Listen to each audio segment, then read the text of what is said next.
Naam, mpenzi mtazamaji wa Misia San TV, ni muda wako mzuri wa wewe kuweza kupata taarifa habari katika lugha tukufu la Kiswahili. Si mwingine ni mimi Safari Almas ambaye nakuletea taarifa ya leo. Nitakuomba uweze kunitegea sikio na kunipa macho mwanzo hadi mwisho. Nasema karibu. Tutaanzia na huko Uvira, makao makuu kwa muda ya jimbo la Kivu Kusini, ambako hali ya usalama imerejea kwa tulivu siku ya 5 ya wiki ndani ya mji jirani wa Uvira baada ya purukushani kati ya jeshi la taifa FARDC dhidi ya baadhi ya wazalendo.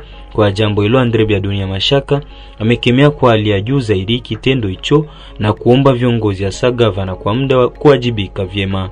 Taarifa tunazo ni kwamba shughuli mbalimbali kama vile za kibiashara zimeonekana kufanyika katika kona tofauti za mji wa Uvira tofauti na siku ya 4. Upande wake Andre Biadunia Mashaka, mmoja kati ya malida tena mwanaharakati wa kisiasa jimboni Kivu ya Kusini, ameanza kwanza kutoa historia fupi juu ya hali ilivyokuwa katika mji wa Uvira. Yafaa ni peane precision kusema kwamba masasi nilikuwa humu jana mvile ya Uvira. Jana manake siku ya 4. Tariki 1 ya mwezi wa 5 kulikuwa masasi mingi kabisa. Mais inafere suite kwa ile maevenema ya deploiement ya FARDC. Deploiement ça veut dire FARDC ilipenda kuenda kujiweka kwa position inakuwa kwa hii milima ambayo inaegemea vile ya Uvira. Na balienda mkartie Kakombe, baenda mkartie Kibondwe. Ilikuwa usiku ya siku ya 3, yani le 30, tukakuwa alerte na population ya mwaile eneo kutuambia kwamba wanaona watu wengi ambao wanavalia sare ya jeshi na wanakuwa na silaha na hawajui wanatoka wapi na wanaenda wapi. Tulipoita viongozi wa jeshi wakatuambia hapana, ni FARDC iko na jideployer kwenda ku renforcer ma position zetu huko juu. Malheureusement wazalendo wakakuwa inquiete kusema kwamba sisi hatutaki deploiement ya FARDC kwa hii milima yetu kwa sababu mnapenda mtuweke katikati. Ukiangalia vizuri ambisio ya FARDC ni kusema yende juu kidogo ya wazalendo wabaki katikati na mbele ya kufika kwenye barabara. Wazalendo wakasema haiwezi wezekana, sisi hatuwezi kubaki chini yenu. Mbona mnapaswa kubakia huko chini na sisi tubakie huko yulu pour tungoe adui na wenzetu washaenda deploiement, tutakuwa tunakuwa renforcer na kwenda kusaidia wenzetu wenye wiko kuma front kule. Alors kwa ile opposition masasi kaanza sawa na ya semaine passée. Unakumbuka kwamba upande wa Kabindula nako kulikuwa tena masasi lipigwa kabisa asubuhi ya jana siku ya 4 mingi kuanzia 5h mpaka masaa 4. FARDC ikafonce tu ikapita ikaenda. Bon, ce que nous déplorons ni kwamba kumeumia wanajeshi fulani na kunakuwa hata wazalendo ambao wameumia kwa sababu unaona ni mtuto. Hata hivyo, upande mwingine ameomba raia kutokuwa na tawanya habari za uongo za kuchochea chuki kati ya FARDC na wazalendo kwa kuwa naweka chumvi katika habari mitandaoni. Andre Biadunia Mashaka amezungumza mara tena na TV yako.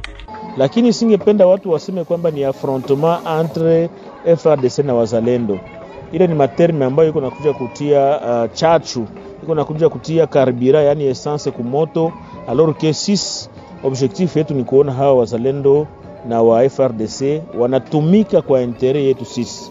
C'est vrai tunaiwa kwamba mba FARDC muko bale tunabaitaga ba fugitif balianza kukimbia adui tangu Goma, Bukavu mpaka gisi walifika hapa Uvira, na wazalendo wako na rezo ya kuogopa kwamba hawa watu wanakuja tena, wanaweza tena kwenda kuikaa juu yetu. Kwa nini hawawezi kuingiza adui? Kwa sababu wanataka watu encercle. Ile ni uoga na pasha kuwa. Alors kile sisi tumedeplore ni kwamba hakuna communication yako nakuwa. Hakuna communication ambayo iko nakuwa. Kama commandement ya secteur ingetusaidia, kama hata kwa komanda yeye mwenyewe komanda secteur anaweza kutumika na wengine wa komanda yake paski iko na mainite ya mingi, banakuwa nafanya reunion wanaambiana hivyo, na tuliona tusibakie hapa si wote muvile pamoja, baende hivi ba mwingine baende hivi. Kuna kuwa ile communication information izunguruke, bazalendo wasikuwe na kuwa surpris barisha kutana basoda wanakuwa hapa karibu na mambo mengine. Ile haiko bien. Tulipata ba blessé ba civil, tulipata ba blessé wenye waliumia mjeshi, waliumia muwazalendo.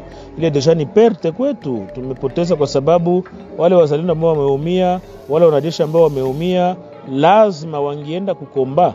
umoja ingeua hata wa M23 5 wa 6, lakini tunapoteza deja. Kuna wenyewe wameumia, atafanya miezi miwili mhospitali, haitakuwa vizuri.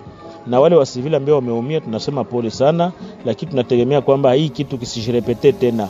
Kwingineko ni kwamba nitaendelea kutumika kwa kufuata kwa ukaribu nyayo za yule aliyenitangulia ili tufikie malengo ya ukingo wa raia na mali yake pia na nchi. Ndivyo amesema kamanda mtetezi wa pili Olivier Bolingo, ambaye amechukua nafasi ya hayati mtetezi Kibukila Tresor. Chama cha kijeshi cha AFPDC kimekuwa sasa na kiongozi mpya ambaye anaendeleza chama hicho hasa upande wa kijeshi nchini Kongo. Kamanda mtetezi wa pili Olivier Bolingo ameanza hapa kutoa mwongozo juu ya harakati zilivyokuwa ili kupewa wazifa huo. Kadiri na mmesikia habari, basi ndio hivyo kabisa, baadhi ya mzee kutuacha na mouvement une petition kwa vraiment iko bien organisé, na wakaona kabisa wa mimi kama vile kiongozi mwenye ataongoza jeshi, na ndio maana mmesikia hivyo. Ni mwanzilishi na kuwa très proche wa ametuacha Lieutenant General mtetezi Kibukila wa Seva Tresor. Mimi nilitumika naye tangu zamani, na kazi zote tulikuwa tunatumika za operation, za kazi zote za administration, na mimi nilikuwa mwenye kuwakilisha administration mu ile arme yetu, na ndio maana mimi nimechaguliwa kuwa kiongozi mkuu wa jeshi hilo la AFC mu chama ya FPDC. Najua kama le Lieutenant General mtetezi Kibukila wa Seva Tresor alikuwa vrai combattant ya combattant, na wakongomani mzima na tarafa la Fizi hata siku ilikuwa ikimtegemea, na kwa gisi tulikuwa tuko pamoja naye, tunatumika pamoja, najua tutafanya kazi, na yenye niweza ambia wakongomani na Fizi mzima watutegemee na sisi kwamba tutafanya kazi, hamna shida, tutaendelea kufanya ile ideolojia yenye Lieutenant General mtetezi ametuachia, na yenye tulikuwa tunatumika naye, na tulikuwa tuko pamoja, na yote itaendelea na tutakuwa pamoja. Watutegemee na sisi na mawazo na kuapui yote yenye wataendelea kutusaidia, na hata na sisi tutaitumika pamoja. Mwishowe kamanda huyo ameomba kwa raia kuendelea kuwa na matumaini na kikundi hicho, kwani kina maslahi ya kutetea raia, na huo ndio wajibu wake yeye kama jeshi, na ataendelea kutetea pasipo kubagua dini, rangi wala kabila. Yenye mimi naweza kusema ndio, wakati mzima hii tangu gouvernement yetu ilideklare wakati wameanza vita kule Kivu na vita vikaingia Sud Kivu, lakini sisi tunaendelea kufanya resistance, tunaendelea kufunga adui na tutakata tamaa. Tunawakilisha vijana wawe imara na tuendelee kufanya kazi kadiri na kiongozi wetu alikuwa akitufunza na kutuambia kwamba tuwe imara na tufanye kazi kwa kukinga raia yetu na vingine vyote, na adui huu wa kutoka nje au ndani kumpiganisha, kwa sababu asije kuharibu nchi wala kuharibu mipango yote ile ya government. Na mimi niweza kusema kwamba nyanza za chini wawe imara, hata nyanza za juu wawe imara, watusaidie na sisi tutawasaidia kwa kufanya kazi pamoja kwa kupiganisha hiyo aggression inaletewa na Rwanda yenye tuko impose. Tuifanye na tutaipigania kwa sababu tufikishe malengo ya sisi tulikamata silaha. Ndio operation zinaendelea, na tangu hayati amefariki najua jeshi lote lilikuwa limejipanga kwenye pati mbalimbali zenye tunawatiaka kwenye makempi, na walifanya kazi wakati adui M23 ilishuka na Twirwaneho na Ndoride walishuka kwenye mji wa Mlima. Najua resistance ilikuwa ya vijana wetu pamoja na jeshi la FARDC na wengine wa ndugu wetu wa magrupe zingine waliwarudisha mpaka wakarudia kwenye nyanza za juu za Minembwe. Nikizani kulikuwa wakati mwingine vita vita ya hapa mwisho imefanyika mji ya Mikenge. Mimi nilikuwa nikisimama Rusanguku Birarumbili, lakini jeshi limefanya kazi katika Mikenge na wakarudisha nyuma kidogo, lakini tunaendelea kufanya mastrategia na vitu vingine. Nikizani tunategemeo na Mungu atatusaidia, hata kama tumeachwa na tumekuwa na kiongozi kama mimi, tunaendelea kuwasensibilize na kuwaambia kama tuendelee na kazi kwa umoja. Na huko Baraka, mjambo unapatikana katika mashariki ya nchi ya Jamhuri ya Kidemokrasia ya Kongo, hasa katika mkoa wa Kivu Kusini, ni kwamba kuonyesha kazi la shirika la Fulfil na pia changamoto wanazokumbana nazo katika wajibikaji wa kazi zake ni moja ya malengo ya mafunzo yaliyoendeshwa na shirika la Forum des Femmes Filles Leaders de Filles Baraka kwa wanawake wa tabaka mbalimbali mjini humo. Mafunzo hayo yamefanyika Ijumaa tariki 2 Mei ndani ya chumba cha mikutano cha Mamati mjini Baraka. Akizungumza na TV yako, Bi Safi Botunga Brigitte, coordinator makamu wa shirika hilo, ameeleza mengi kuhusiana na mafunzo hayo, huku upande mwingine akionyesha malengo ya kukusanya tabaka hizo za watu. Tumealika wakina mama wa vitengo mbalimbali ni kwa sababu sisi wanawake tunatafuta nafasi ya jinsi gani tunaweza kukaa kwa pamoja na kila kitengo cha wanawake na mabinti, ili tuhusishe watu wote, wanawake wote, kwa sababu ya kutafuta amani katika nchi yetu ya Kongo, hususani katika nchi yetu na jiji letu tarafa ya Fizi na jiji la Baraka.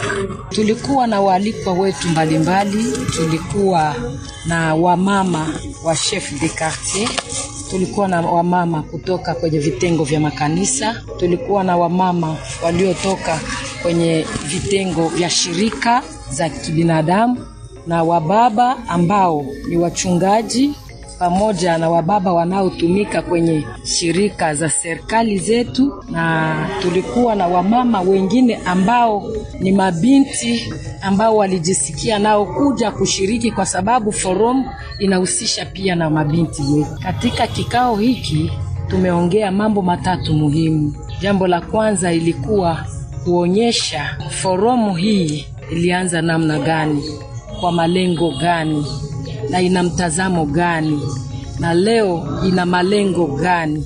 Na kwa sababu hiyo pia tulionyesha aina gani na hesabu au idadi ya wanawake jinsi gani wanavyokabiliana na unyanyasaji wa kijinsia katika teritwari yetu ya Fizi na jiji la Baraka pamoja na Sud Kivu kwa jumla. Tukatoa idadi zao mbalimbali. Pia tulikuwa na somo lingine lilikuwa kuhusu notion de base, mafundisho ya msingi kuhusu haki za binadamu na uongozi wa mama. Hapo tulitaka kukazia sana mwanamke anaweza, kwa sababu naye ana haki za binadamu sawa sawa kama vile sheria zetu zinavyokubaliana nazo.